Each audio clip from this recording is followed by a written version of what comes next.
Hello student, welcome and very very good morning to you. আজ তোমাদের কাছে আলোচনা করব চলতরঙ্গ চ্যাপ্টারটিতে এইচএস 2016 থেকে 2023 পর্যন্ত যে সমস্ত প্রশ্ন এসেছিল সেগুলোর সহজ সমাধানটি তোমরা ভালো করে লিখে নিও। দেখবে এই সমাধান থেকে অনেক কোয়েশ্চেন কমন পাবে।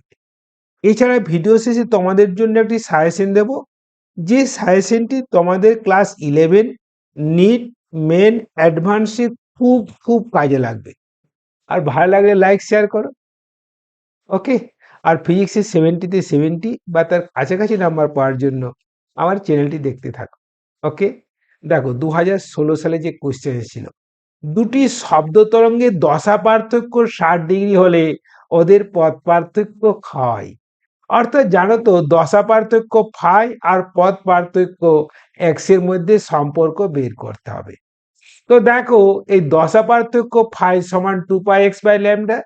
দেখো এখানে ফাই সমান কত দেওয়া আছে বলো তো, না π/3। মানটা বসিয়ে নাও, এক্স তোমরা ইজিলি বের করতে পারবে। তাহলে দেখো, এই এক্স বের করার জন্য আমরা মানটা বসিয়ে দিচ্ছি। তাহলে π/3 ইকুয়ালস টু কি বলতো, 2πx/λ।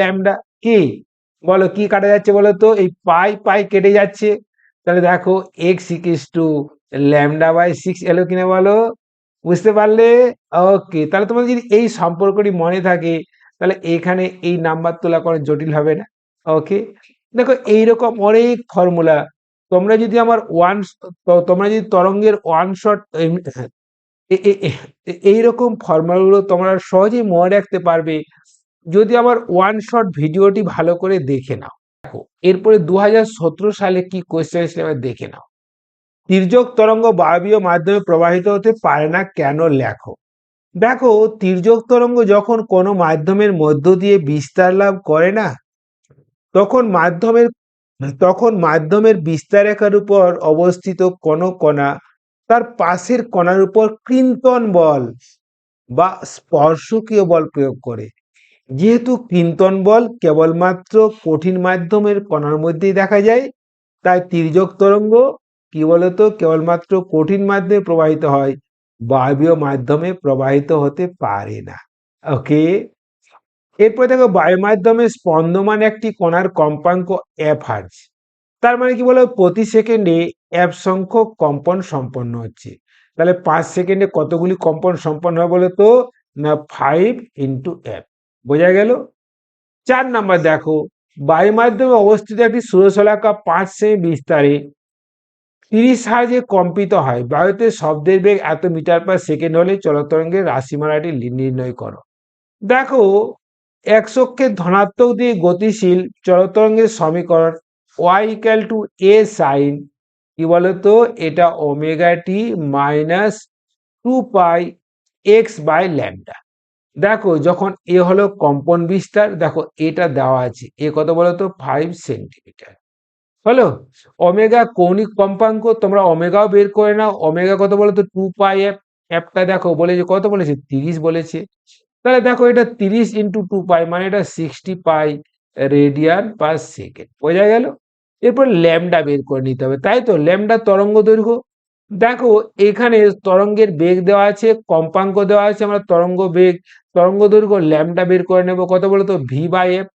দেখো ভিটা কত দিয়েছে বলতো 330, আর এই অ্যাপটা কত বলতো 30। যদি কাটাকাটি করো তাহলে কত বলতো, এটা 11 মিটার আসছে কিনা বলো। তাহলে দেখো, তাহলে চলতরঙ্গের সমীকরণ হলো কি বলতো, y ইকুয়াল টু 5 কি বলতো, এটা সাইন, এটা কি বলতো 60πt মাইনাস 2πx/11, যখন y সেন্টিমিটার এককে এবং এক্স মিটার এককে। বোঝা গেল? খুব সিম্পল কিনা বলো তো। এইরকম প্রবলেমগুলো তোমরা ইজিলি সলভ করতে পারবে তোমরা যদি আমার চলতরঙ্গের ওয়ান শট ভিডিওটি দেখে নাও। ভিডিওটি মোটামুটি 1 ঘন্টা একটা ভিডিও। তোমরা এখান থেকে সমস্ত কোয়েশ্চেন তো কমন পাবেই, তাছাড়া West Bengal joint, NEET, main, অ্যাডভান্সে সমস্ত কোয়েশ্চেন কমন পাবে। তোমরা দেখে নিও এবং মিলিয়ে নিও। ওকে।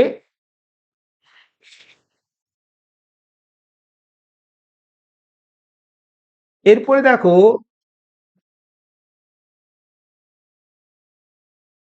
এরপরে দেখো 2018 সালে কোন কোশ্চেন ছিল, কোন তরঙ্গ দুটি কণার মধ্যে 60 ডিগ্রি দশা পার্থক্য হলে ওদের পথ পার্থক্য কত, অঙ্ক করা হয়ে গেল তাই না? প্রথমে করলাম কত সি, দেখো কোন পাচ্ছে কিনা বলো। শব্দ যখন বায়ু থেকে জলে প্রবেশ করে অথবা উল্টোটি ঘটে তখন তরঙ্গের কোন ভৌত রাশি অপরিবর্তিত থাকে, মানে যখন তরঙ্গের প্রতিসরণ হয় কি বলতো, কি অপরিবর্তিত থাকে বলতো, না তরঙ্গের কম্পাঙ্ক। কি তরঙ্গের কম্পাঙ্ক তরঙ্গের প্রতিসরণের সময় অপরিবর্তিত থাকে, বোঝা গেল। এরপরে দেখো 2019টা দেখে নাও, কোনো মাধ্যমে চলতরঙ্গের সমীকরণ ওয়াই ইকুয়াল টু দেখো দেওয়া আছে, তাই না?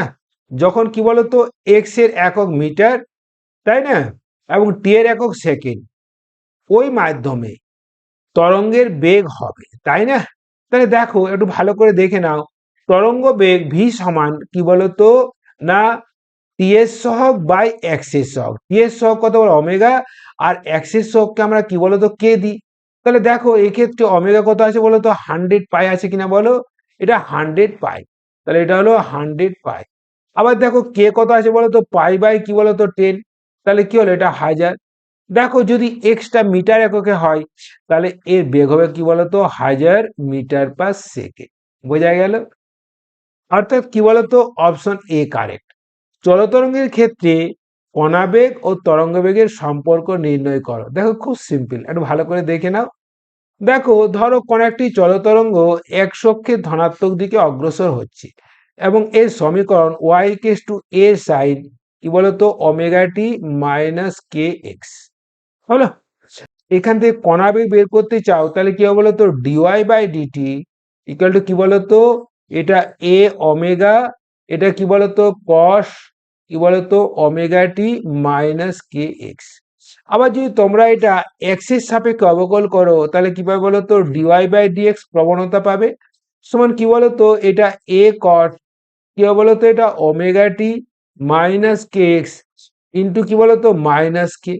তাহলে দেখো এটাকে তোমরা 1 নম্বর সমীকরণ দাও, এটা 2 নম্বর সমীকরণ দাও, যদি তোমরা 1/2 করো কি পাবে বলো তো, বলো এটা d y by d t equals to দেখো এটা পুরোটা এটা কেটে যাবে, কি পড়ে থাকবে, এটা ডিওয়াই বাই ডিএক্স ইন্টু কি বলতো into omega by minus k. দেখো ওমেগা বাই মাইনাস কে সমান কি বলতো মাইনাস ভি, তাহলে minus v d y by d x, এটা হলো কি বলতো কণাবেগের সঙ্গে সম্পর্ক। অর্থাৎ কণাবেগ সমান কি বলতো এটা তরঙ্গ বেগ ইন্টু কি বলতো ওয়াই বক্রের ঋণাত্মক প্রবণতা, বোঝা গেল। এরপরে দেখে নেব এখান থেকে কি কি ইম্পর্টেন্ট কোশ্চেন আছে। দেখো প্রথমে চলতরঙ্গের সংজ্ঞা এবং এর বৈশিষ্ট্য, তির্যক তরঙ্গ ও অনুদৈর্ঘ্য তরঙ্গের সংজ্ঞা এবং পার্থক্য, চলতরঙ্গের সমীকরণ, কণাবেগ ও তরঙ্গবেগের মধ্যে সম্পর্ক, আর আর চলতরঙ্গ সংক্রান্ত যে সমস্ত অঙ্ক আছে সেগুলো দেখে নিও, দেখবে কোনো কিছুই আটকাবে না। আমার যদি তোমরা ওয়ান শট ভিডিওটা দেখে নাও তাহলে তোমার ওই ওয়ান শট ভিডিও পড়লে তোমাদের সমস্ত কিছু কমন পেয়ে যাবে। নিট, মেন, অ্যাডভান্স এবং ওয়েস্ট বেঙ্গল জয়েন্টে ভালো র্যাঙ্ক করার জন্য এবং ক্লাস 11-এ ফুল মার্ক তোলার জন্য আমার ওই ওয়ান শট ভিডিওগুলো দেখতে ভুলবে না। ওকে, থ্যাংক ইউ।